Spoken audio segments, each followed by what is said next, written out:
Bom, na realidade, o que eu vou tentar fazer, os dados que eu consegui, é muito difícil você conseguir dados precisos nos sites das agências. Então, eu peguei exclusivamente os dados da FAPESP, naturalmente que isso aqui está incompleto, e para você pegar esses dados da FAPESP, você precisa lançar palavra-chave simples, palavra composta não aceita no programa. Então, eu usei diabetes, hiperglicemia, hiperinsulinemia, obesidade, algumas palavras-chave, mas sempre simples, não dá para usar, se você colocar resistência à insulina, você obtém 0, tá certo? Então, tem uma certa dificuldade, os dados não são precisos. A FAPESP, ela é a primeira fundação de amparo à pesquisa estadual que nós tivemos no Brasil.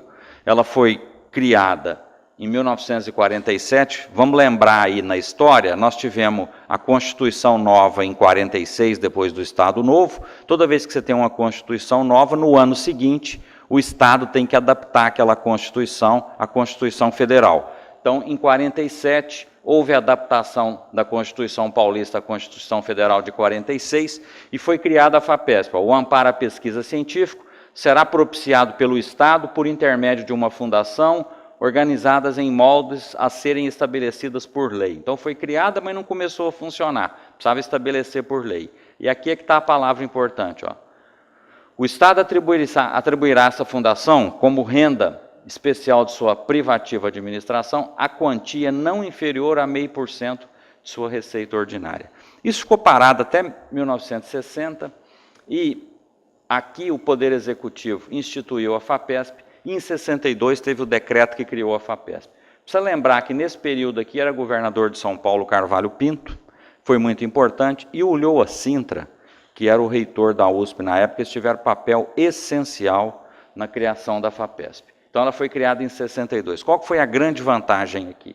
Eu citei o nome do Carvalho Pinto pela dignidade que ele teve aqui, de fazer o seguinte, de 62 a 47, são 15 anos, ele contou quanto que seria o dinheiro que a FAPESP teria arrecadado nesse tempo. E ele deu isso na forma de um bolo de dinheiro, que é uma reserva que a FAPESP tem até hoje, que ela usa em situações onde ela gasta mais do que arrecada, ela usa essa reserva até hoje para uma série de correções aí.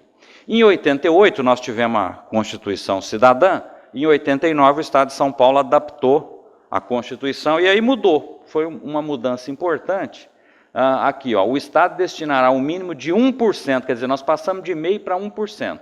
Mas você vê que a palavra muda, que a palavra é pesquisa científica. E aqui é para aplicação em desenvolvimento científico e tecnológico.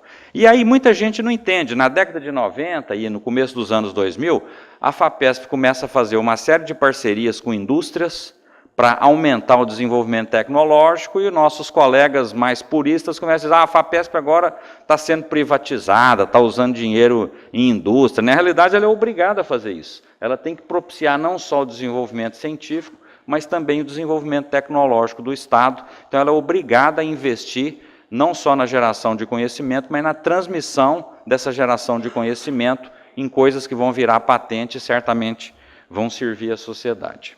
Então, esse é o histórico da FAPESP. Desde 89, então, ela ficou aí com 1% e ela é obrigada a aplicar em desenvolvimento científico e tecnológico. Aqui é para dar uma ideia, porque eu vou precisar falar isso aqui, como que aumentou a procura pela FAPESP, quer dizer, à medida que nós fomos qualificando pessoas e formando recursos humanos, de 1990 para 2010, nós aumentamos em 5 vezes o número de pesquisadores que procuram a FAPESP, especialmente na área da saúde. Aqui em verde, a área da saúde, a gente vê que hoje a maior procura e também o maior dispêndio da FAPESP é na área de saúde. As outras estão menores, mas se você olhar aqui, em 1990, não era isso. Quer dizer, acho que a área da saúde ela teve um desenvolvimento em São Paulo nos últimos 20 ou 30 anos, que é maior do que outras áreas. Isso naturalmente gera problemas, mas é assim que acontece no mundo inteiro. Quando a gente olha em desembolso de verba aqui, em milhões, você pega um ano específico, 2008, por exemplo, a saúde é o que leva mais dinheiro na FAPESP. Se você associar a saúde com biologia, então você fica com mais que 50% do dinheiro da FAPESP. É importante destacar que em outros locais isso é feito de diferentes maneiras. Por exemplo, nos Estados Unidos, você tem o NIH, que financia a parte de saúde, e tem o National Science Foundation, que financia o restante da pesquisa. Mas se você olhar o montante que o NIH financia e o montante que o National Science Foundation financia, é muito diferente. O NIH tem 10 vezes mais verba do que o National Science Foundation. Então, uma primeira mensagem aqui, talvez a gente tivesse que focar mais nas secretarias de saúde, no Ministério da Saúde, para arrumar mais dinheiro de pesquisa, que é uma coisa que nós vamos precisar para continuar desenvolvendo. E o crescimento nos anos 2000 aqui da área da saúde, ele quase dobrou, tá certo? Mas vamos dizer aí, eu tenho dados de 96, 97, ele triplicou da década de 90 para hoje. Então o investimento na área da saúde triplicou porque aumentou a procura e aumentou a verba que a FAPESP arrecada. E o que a FAPESP financia? Os programas tradicionais, bolsas de iniciação científica, mestrado e doutorado e pós-doutorado. Auxílio à pesquisa, ela financia capital, custeio, pesquisador visitante, organização de eventos como esse. Então, até preciso dizer que nós estamos completando 20 anos.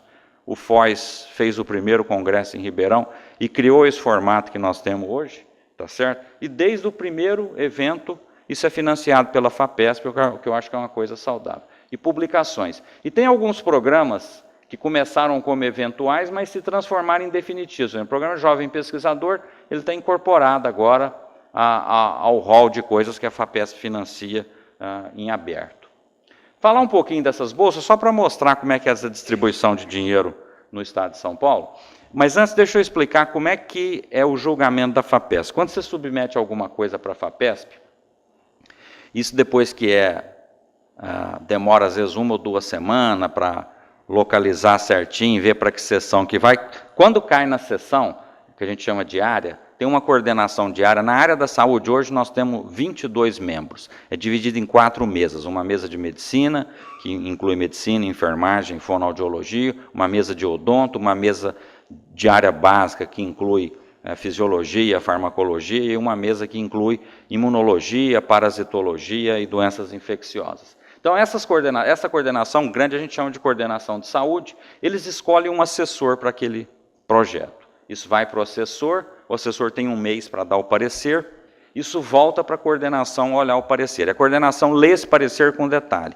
Ela olha esse parecer e vê se ele está adequado. Se ele não estiver adequado, você precisa de um outro parecer. A FAPESP não concede nada sem parecer. Então, primeira coisa, ela funciona na base do parecer. Você pode não seguir o parecer. Se você identificar que ali o parecer não tem um caráter exclusivamente científico, que tem, vamos dizer aí, proteção ou perseguição, é melhor você pegar um segundo parecer, tá certo? Então, tenta-se trabalhar de maneira isenta com parecer exclusivamente científico.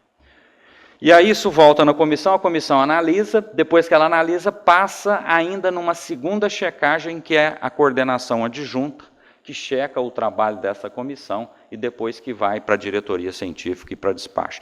Então, em que pese o fato de que pode ocorrer erros, e acontece, a gente reconhece que acontece, mas a gente tenta checar isso de várias maneiras. Passa na coordenação, a coordenação encaminha para a assessoria, esse parecer da assessoria é checado, depois ele é checado aqui. Daqui para frente não tem mais jeito, é só assinatura, tá certo? Mas é checado várias vezes. Mas o que é só para mostrar o fluxo de coisas, como é que acontece dentro da FAPESP. O que eu gostaria de mostrar nesses próximos 5 minutos é como é que o Estado de São Paulo utiliza verba para pesquisa. Então, se você olhar, agora isso aqui é tirado do site do CNPq, da CAPES e da FINEP também. Você vai ver que, quando a gente olhava em 1995, tinha um percentual grande que era financiado pela FAPESP, mas a maioria era financiado pelo CNPq. Quando você olha 10 anos ou 13 anos depois, em 2008, você vai ver que a FAPESP já está financiando, ela passou de 26% para 44%. Quer dizer, a grande financiadora de pesquisa no estado de São Paulo é realmente a FAPESP. O CNPq responde por 22%, a CAPES com 16% e o FINEP com 18%. Basicamente, a CAPES responde por boa parte das bolsas que nós temos aqui. A FAPESP responde por tudo, por bolsa, por financiamento à pesquisa, boa parte de tudo é financiado pela FAPESP. Mas eu não estou querendo aqui dizer que a importância de São Paulo e criar uma situação isolacionista. Pelo contrário, a FAPESP tem orgulho de dizer que ela forma recursos humanos para o Brasil inteiro. Isso aqui é um estudo que foi feito, onde estão as pessoas que se formaram com Bolsa FAPESP ou que utilizaram financiamento FAPESP. Quer dizer, a ideia é ajudar o desenvolvimento científico e tecnológico do país. E ela está conseguindo isso. Aqui a gente vê que tem espalhado pessoas que tiveram formação com Bolsa da FAPESP por todo o território nacional. Agora, um dado que eu acho que é importante a gente deixar registrado, porque sempre as pessoas queixam, a FAPESP está restringindo bolsa. Está mesmo, ela é obrigada a restringir. Ela só pode gastar 35% do orçamento dela com bolsas, e o índice de rejeição hoje é 80% em doutorado, estou falando do último mês já, 60% a 70% mestrado e pós-doutorado. A maior rejeição é em cima de doutorado. Iniciação científica é a maior aceitação, 70% de aprovação, tá certo? Mas a gente acha que o federal devia ajudar mais, e vou mostrar por quê. Se você olhar aqui em 95, se a gente pegar, por exemplo, Bolsa de Iniciação Científica, a FAPESP contribuía com esse percentual vermelho aqui pequeno. Quando você olha o ano de 2005, CNPq e CAPES, na realidade CNPq, né, que é a Bolsa PIBIC, aumentou um pouco, mas a da FAPESP aumentou muito. Quer dizer, a FAPESP financiava 1.050 bolsas de iniciação científica, ela aumentou 150%, foi para 2.500 financiamentos, e o CNPq passou de 3.700 para 4.400. Então, o aumento do CNPq foi menos do que o esperado. Mesma coisa vale quando você olha para mestrado. Aqui você consegue colocar a CAPES junto. Então, aqui em vermelho é FAPESP, em azul escuro CAPES, em azul claro CNPq. A gente vê que tem até uma expansão da FAPESP, quando você olha 3 anos seguidos, 95, 2005, 2007, é clara a expansão da FAPESP no número de bolsas, e praticamente se manteve o financiamento CAPES e o financiamento CNPq até reduziu. É necessário fazer uma observação aqui, porque tanto o CNPq quanto outras agências estimulam que você faça o doutorado direto. Então, você reduzir o financiamento de mestrado não quer dizer muita coisa, mas nós vamos ver que se repete, esse padrão se mantém em outras coisas. Quando você olha o doutorado, o número de financiamento FAPESP aqui em vermelho aumentou drasticamente nos últimos 15 ou 20 anos. E o aumento da CAPES e do CNPq não foi correspondente. A CAPES aumentou um pouco, de 2.099 para 3.383, e o CNPq ficou praticamente estável, era quase 2.600 para 2.816. E a FAPESP foi de 485 bolsas para 2.651. Não dá para ir mais. Se for mais, você vai gastar mais dinheiro com bolsa do que com dinheiro para pesquisa. Então, isso tem uma limitação, o Conselho Superior proíbe que se gasta mais, porque senão não sobra dinheiro para pesquisa, tá certo? O que a gente diz é o seguinte, na realidade falta bolsa em São Paulo. Falta, mas é porque a federação não nos trata da maneira que deveria tratar. Quer dizer, precisa vir mais bolsa CAPES e CNPq para São Paulo. Todo mundo que participa de comitê no CNPq e na CAPES sabe que nós temos uma grande dificuldade. Toda vez que você vai discutir bolsa nesses lugares ou dinheiro, eles dizem o seguinte, São Paulo tem a FAPESP, vocês não precisam tanto, vamos ajudar quem precisa. Quer dizer, em pesquisa não é caridade, você não ajuda quem precisa, você ajuda quem merece. Tá certo? Então, como a gente merece, a gente não recebe essa ajuda que deveria. Então, esse é um problema, mas nós temos que entender que precisa ter um desenvolvimento equânime no país. Isso nós estamos de acordo. O que não pode ter é perseguição com São Paulo, que é o que a gente tem visto nos últimos 20 ou 30 anos. Tá certo? Não dá nem para falar que é coisa específica de um governo ou de outro, é de todo mundo. Todo mundo que chega lá faz o atendimento político de todas as regiões e acaba prejudicando São Paulo. Pós-doutorado, então, é escandaloso. Quando você olha aqui, FAPESP foi de 82 bolsas para 1.115, em 12 anos. E o CNPq, a CAPES não tinha bolsa de doutorado, agora tem um pouquinho, o CNPq foi de 60 para 307. Aqui precisa destacar que essas bolsas de pós-doc são no Brasil. Esse foi um programa proposital da FAPESP para desenvolver pós-doc no Brasil, que a gente acha que o aluno de pós-doc é um pesquisador independente que traz uma qualificação para o laboratório fundamental. E a gente tinha muito pós-doc no exterior, nós vamos ver depois pelos dados, que caiu um pouco e aumentou pós-doc no Brasil. Então, esse foi um projeto proposital da FAPESP para estimular o pós-doc no Brasil. Para terminar os dados aqui, o que eu estava dizendo, o Brasil, sem São Paulo, isso aqui é o quanto que ele gasta do PIB com pesquisa. É mais ou menos estável nos últimos anos, 0,8%, chegando perto de 1%.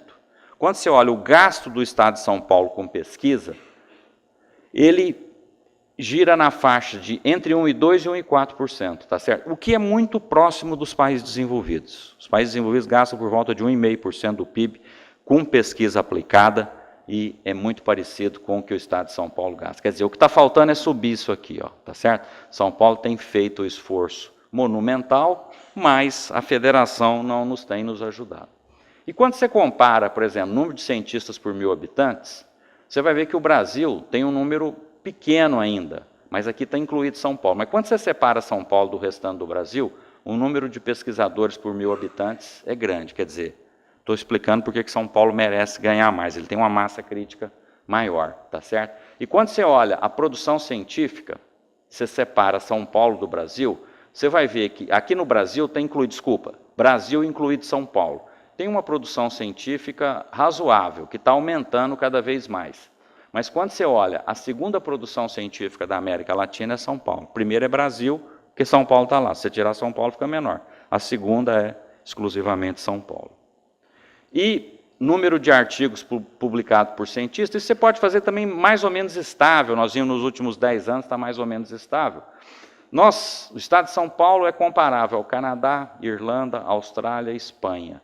E aí o Brasil fica comparável à Argentina, México, Coreia e Chile, tá certo? Então, realmente tem uma massa crítica no estado de São Paulo que merece um investimento federal um pouco maior do que a gente tem recebido.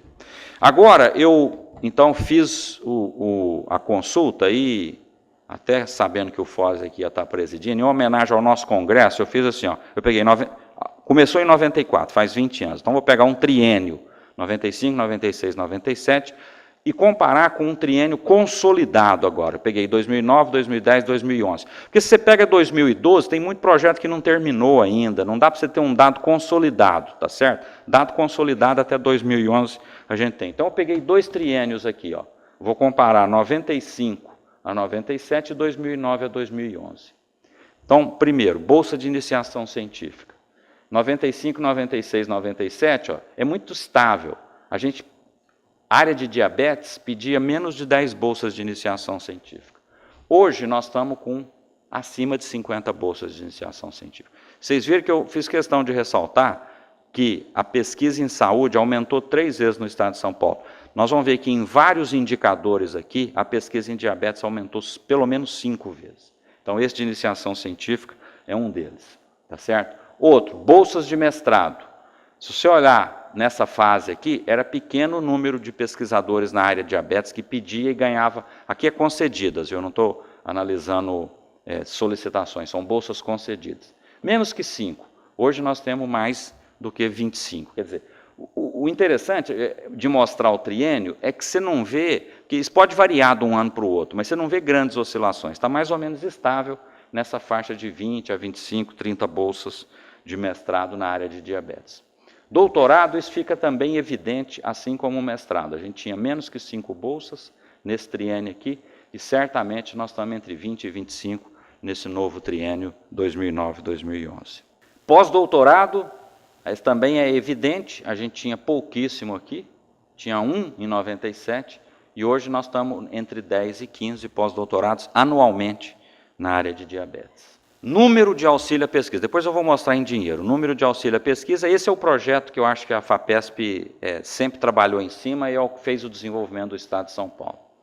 Você tinha por volta de 8 a 10 pedidos nesse triênio aqui, olha, 95 a 97, e nesse triênio 2009-2011, nós estamos com no mínimo 40 e um máximo de 63, quer dizer, nós vamos ter uma média de 50 projetos de pesquisa aprovados na área de diabetes no estado de São Paulo. Eu acho que isso é um crescimento fantástico, tá certo? Aqui é um crescimento que a gente pode ver que ele é da ordem de 5 vezes. Isso é maior do que o crescimento da área de saúde da FAPESP, quando se analisa como um todo. Depois nós vamos ver que em dinheiro é até mais evidente. Agora, eu acho não só que é importante, que reflete um crescimento da nossa comunidade de pesquisadores em diabetes, como é justo. Nós estamos tendo uma doença com alta prevalência e precisa ser investido dinheiro nela mesmo. Só que precisa ter gente competente para fazer. E está tendo, tá certo? Então eu acho que a coisa anda bem. Projetos temáticos são projetos de grande valor. nós vamos ver que no triênio 95, 96, 97 não tem nada, viu? Aqui em vermelho a gente não vê nenhum. Ó.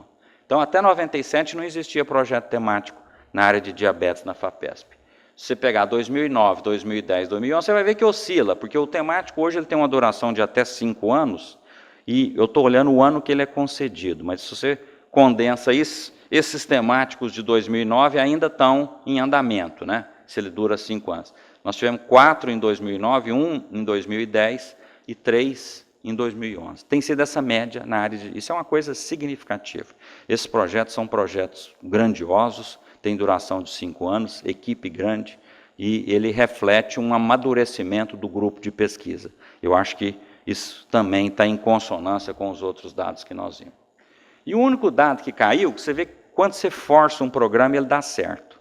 A FAPESP forçou a que tivesse bolsa de pós-doc no Brasil e desestimulou bolsa de pós-doc no exterior, o que foi um erro, tá certo? Mas ela queria forçar no Brasil. Nós vamos ver que bolsa de pós-doc no exterior,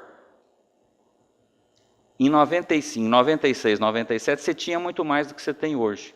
Em 2009, 2010, 2011, você vê uma curva descendente. E aqui, naquele primeiro triênio, você ainda tinha muito mais bolsa de pós-doc no exterior. Hoje nós temos mais. Isso eu achei interessante na hora que eu vi esse dado, porque deu para ver que ele corresponde ao que a gente imagina que está acontecendo. Realmente houve um desestímulo a pós-doc no exterior, volto a insistir que foi uma coisa errada, mas a ideia era estimular a pós-doc no Brasil, e isso realmente aconteceu quando a gente vê o aumento, tá certo? Outra bolsa importante é a do jovem pesquisador. No triênio 95-97, nós tivemos apenas uma. Agora, nesse triênio 2009-2011, nós já temos 6, 3 em cada ano de 2010, a gente tem visto cada vez mais isso. O que significa isso? Significa que os nossos projetos em diabetes vão ter longevidade. Por quê? Porque o jovem pesquisador é quem terminou o doutorado ou pós-doutorado, faz uma aplicação num negócio altamente competitivo, tem que mostrar inovação, ele pode ir para centro emergente ou não, mas é um projeto que a FAPESP tem dado prioridade e tem tido sucesso com isso. Eu acho que na área de diabetes nós estamos bem representados nisso. E aqui, agora, é uma soma de todo o dinheiro que vai para a área de diabetes. Então, aqui conta bolsa de iniciação, de mestrado, doutorado, a gente sabe certinho quanto cada bolsa gasta por ano, você soma todo o dinheiro daquilo que eu apresentei e vamos ver o que dá. Vamos pegar aqui primeiro, 95, 97. Isso aqui, ó, em milhões, viu? A gente não gastava 1 milhão por triênio aqui até 97. A pesquisa em diabetes no estado de São Paulo não gastava 1 milhão nesse triênio. Quando você olha aqui, 2009, 2010, 2011, nós vamos ver que nós estamos aqui, ó, e também não tem grandes oscilações. Nós até subimos de 2009 para 2010 de 13 para 20 milhões. Mas no ano de 2011, isso praticamente foi estável. Tá certo? Então, olha só. Aqui não dá para falar que o crescimento foi de 5 vezes. Foi de 40 vezes o dinheiro que se gasta com pesquisa em diabetes no estado de São Paulo. Então, eu acho que essa última figura mostra o vigor que está a pesquisa em diabetes no estado de São Paulo, é que eu acho que o Congresso Paulista ajudou a chamar atenção para isso, tá certo?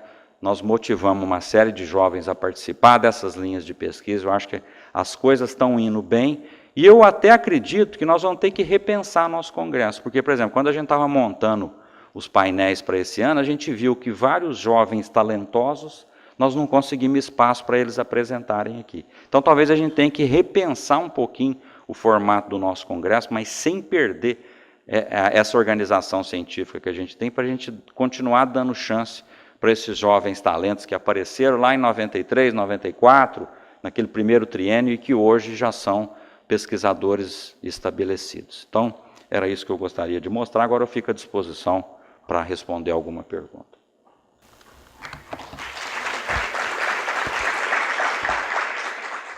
Pois não. Recentemente, o professor Brito Cruz, publicamente, disse que a FAPESP tem, como a política atual, um estímulo à submissão de projetos temáticos, né?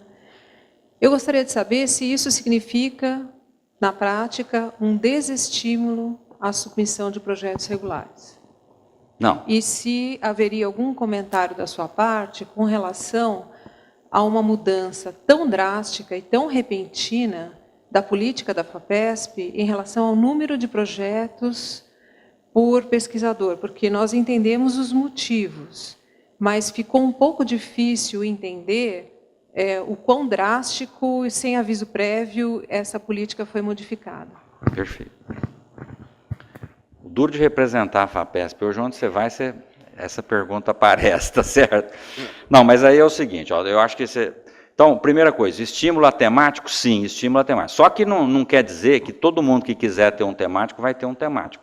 Tem um enquadramento, você tem que ter um currículo razoável, você tem que ter orientado vários doutorados, orientado vários pós-doutorados, você tem que ter um grupo consolidado, quer dizer, ainda que seja um só pesquisador, isso vale como temático, você não precisa ter um grupo, mas precisa ter um escoro científico atrás, um currículo que justifique isso. Tá certo? Isso nós não vamos fazer as pessoas perder tempo. Se não enquadrar, não vai nem para o assessor. Já devolve para a pessoa.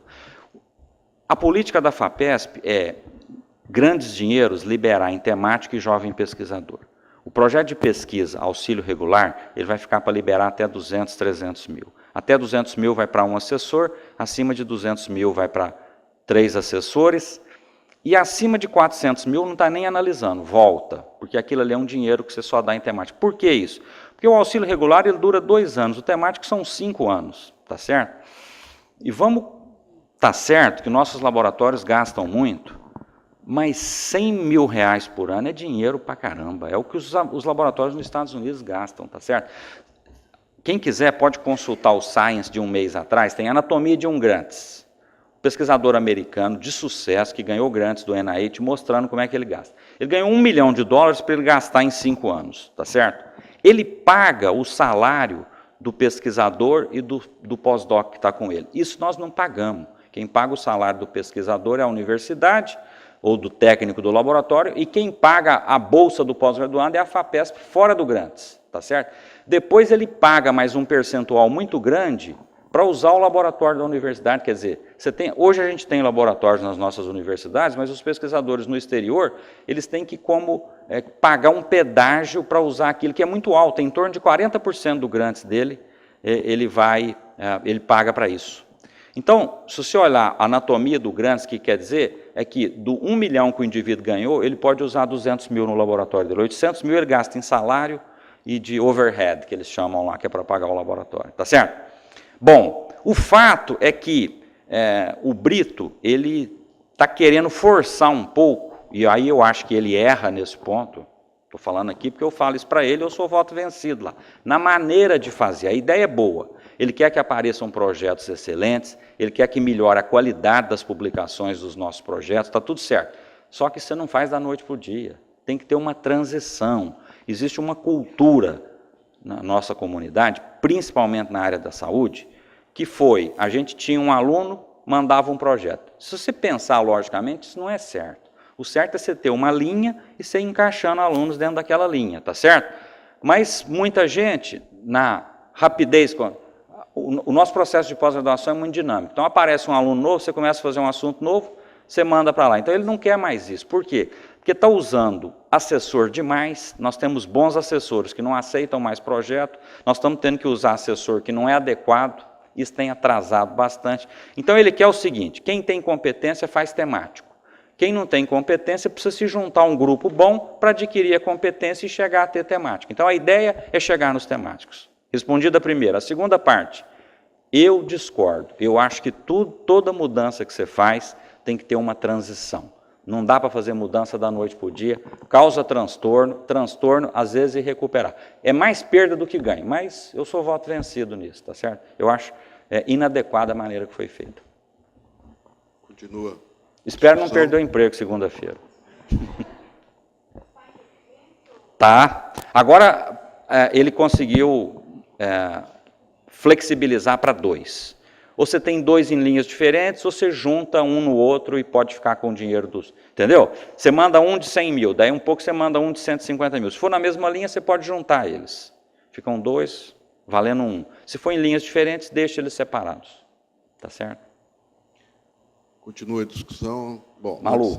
Antes dessa aí, eu vou só aproveitar o intervalo. Mário, Bom, esse aspecto do pós-doc no exterior é um assunto que nós já vimos conversando há um bom tempo, achamos errado isso há muito tempo. Então, só para você dar uma notícia de momento, então, mudou a orientação da FAPESP nesse sentido? Isso, mudou. Então, também vamos fazer justiça aqui, né? Quem implantou isso foi o Pérez, foi antes do Brito, ele quis estimular o pós-doc no Brasil e desestimulou fora. Ô Foz, eu já fiz alguns estudos na Unicamp, você pega os grupos mais produtivos, se você fizer isso em Ribeirão ou em qualquer outro lugar, você vai ver que grupo produtivo, o coordenador do grupo passou um tempo bom no exterior. Faz parte da formação das pessoas passar um tempo bom no exterior, tá certo? E apesar de você ter que estimular o pós-doc aqui, você não deve desestimular o pós-doc fora, tá certo? O que estava acontecendo é que a gente estava perdendo talento, o sujeito ia e não voltava. Mas aí nós temos que entender que é culpa do Brasil. Se você não oferece vaga para a pessoa dá um jeito na vida dela, tá certo? O que mudou? Agora tem a Bolsa BEP. Todo pós-doc que quiser passar um ano no exterior, ele pode passar, e deve. Então nós estamos estimulando que isso aconteça, ou no doutorado, ou no pós-doutorado. A gente brinca lá, como eu sou mineiro, é o programa de desjacuzação das pessoas, tá certo? Você vai lá, passa um tempo no exterior, que é uma coisa ótima, tanto culturalmente quanto cientificamente.